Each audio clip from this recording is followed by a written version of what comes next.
Hey everyone, Andy Raffel from eTeknix.com, and you may remember that we did a review, kind of, build guide, kind of, everything, kind of, on this, the NZXT H1. But a lot of you actually asked, how does it actually perform? What's the airflow like? What's the temperatures like? How noisy can it get inside this little cube?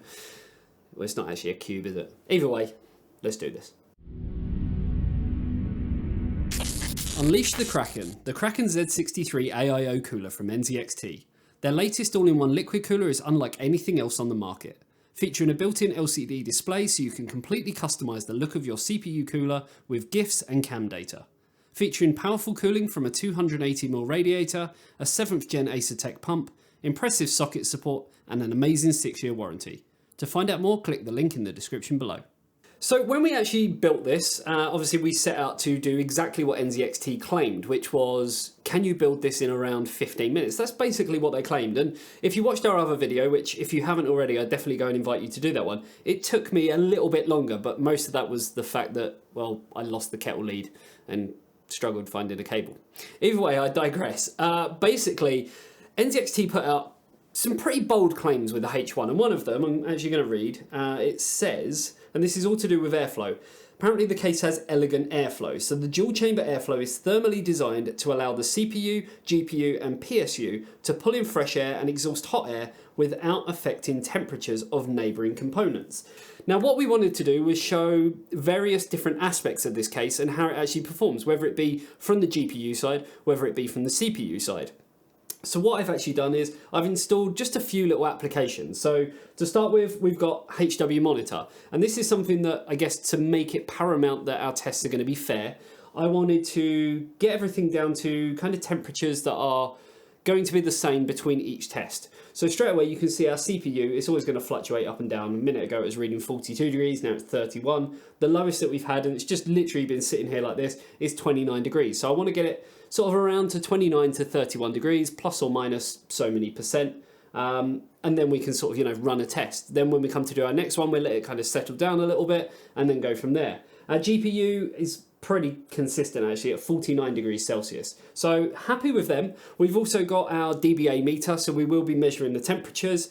Now, that's probably the trickiest part because we have the GPU on this side and we have the CPU kind of exhaust on that side. Where are we going to be taking the readings from? So I'm actually thinking of moving this kind of forward and measuring the readings from the back of the case because it is perforated, whereas the front is completely glass. So hopefully it will give us a better idea as to kind of what things are.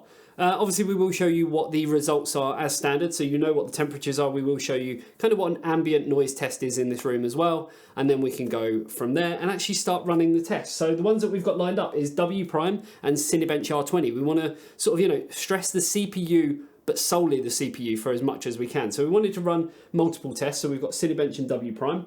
When it comes to the GPU, we've got Metro Exodus and we've got Unigine Superposition. So again, sort of taking away any stress from the CPU and solely trying to focus on the GPU. Yes, of course, in any game you are going to have CPU related tasks and things like that, but there's no real way of just kind of really stressing a GPU for real world performance without running something like Fermark, but that's not real world performance. That's just literally stress testing it to the helm. Then for kind of a bit of a combination, a combined test, we've got 3D Mark. So we will be running maybe, let's say Firestrike, just so we can, again, kind of get a good result as to where this is. Obviously, we're not going to be comparing against anything. This is more just to show this is the case, this is how it performs in terms of temperatures and acoustics. Take from that what you will. Based on the components that we've got in here, I think, we should be pretty good. And speaking of the components that we've got in there, so CPU-wise, we've got the Ryzen 9 3900X. And GPU-wise, we've got the Gigabyte Gaming OC RTX 2080 Super. So we haven't exactly skimped out on the components. We have gone for pretty damn extreme components. So if anything, I'm expecting the temperatures and the acoustics to be quite noisy, just based on the fact that we've gone with the most extreme components kind of out there today, short of going with a 2080 Ti. But yeah, I guess I'm going to come around the other side of the desk. We're going to see exactly how this performs in a variety of tests. So let's do it. So now that we've actually moved everything in place, I just want to run a really, really quick kind of acoustic test just to show exactly how this performs at idle.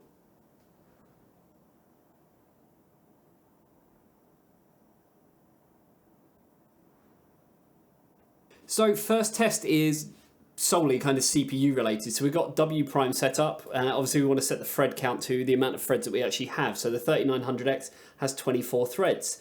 And then we want to run 1024M. And what we're going to do is just completely run it and just come back when the score's on there. I can make a note of this because obviously I have to be quiet during the test, and we'll be able to see what the maximum value is on HW monitor.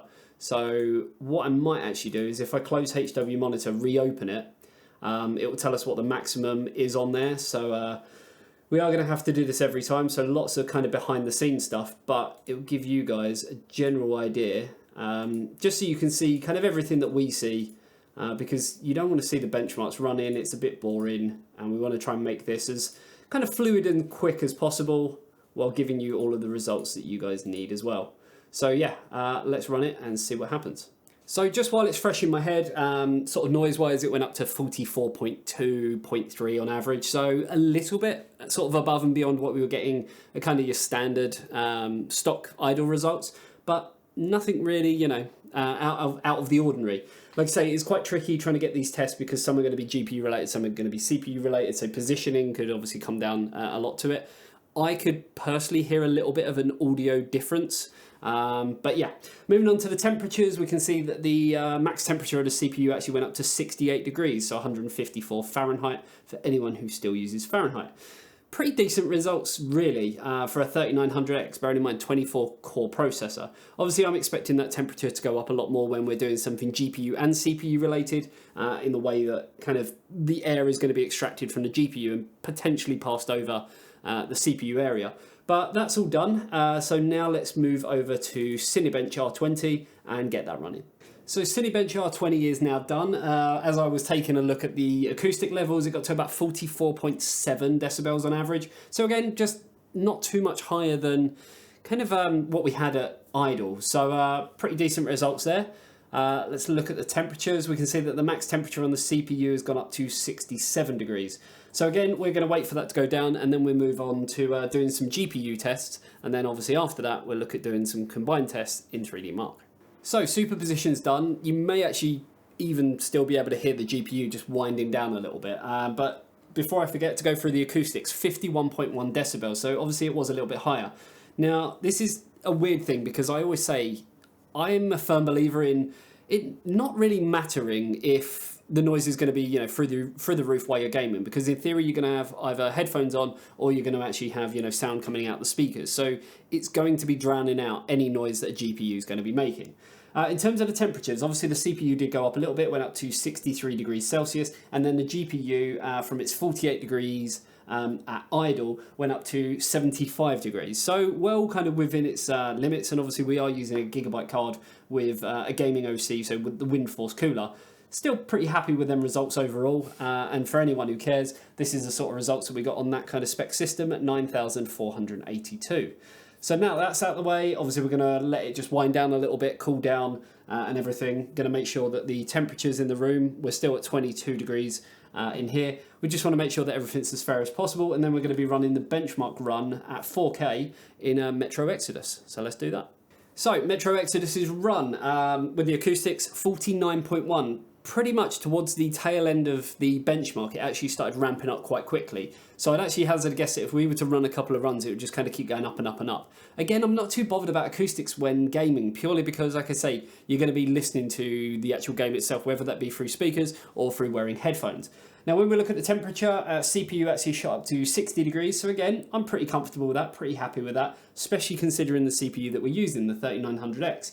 GPU-wise, we got up to 73 degrees Celsius. Again, I'm pretty happy with that. These are kind of the results that I guess, expect to see on just any generic chassis out there, let alone something in this form factor being mini-itx and kind of cramming everything in. For anyone who cares, on the 2080 Super, this was on high settings at 4K.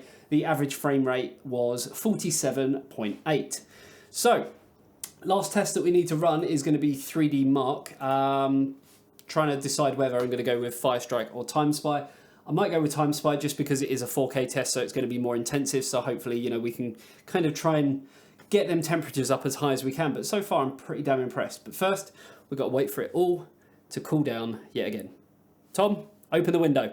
So there we go, 3D Mark Time Spy Extreme done. So for anyone who cares, the score is 5,480 with a graphics score of 5325 and a CPU score of 6567. Now when it came to the decibels during this, the highest it actually got was to about 49.7, somewhere around there. So not the highest result that we've seen today. Typically speaking, it was superposition with kind of the GPU really giving all of the acoustic noise.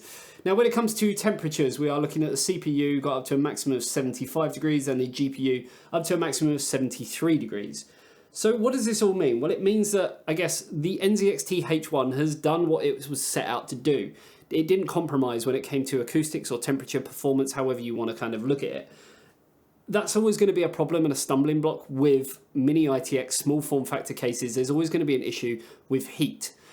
But I think that the way that they've kind of set this all up in terms of having that different kind of chamber design where you have the GPU on one side and the AIO and the PSU on the other. I mean, just putting my hand there now, I can feel extreme amounts of air coming from that AIO. And you got to remember, this is all set in the BIOS just with optimized settings. You could maybe even play about with like the fan curve settings and things like that, depending on what you want to do. And you can do that utilizing it through the BIOS, or you could obviously use things like NZXT's own CAM software, which I actually quite like. I know a lot of people don't like installing unnecessary software, but if you haven't tried it, definitely go and check it out.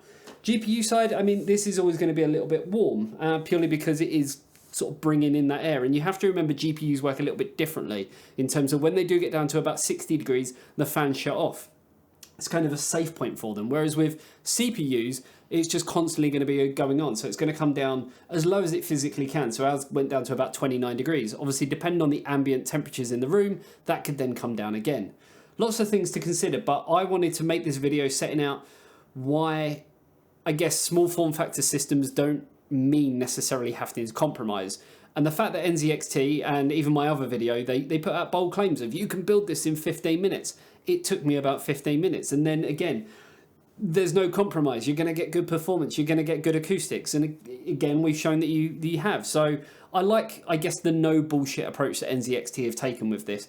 I've called them out on 2 bold claims that they've had, and they've passed with flying colours. So the H1, possibly my new favourite chassis. And I think maybe you're going to see it again in a video from us, where maybe we end up building some kind of editing rig for the camera guy Tom to use, and yeah, we can sort of go from there.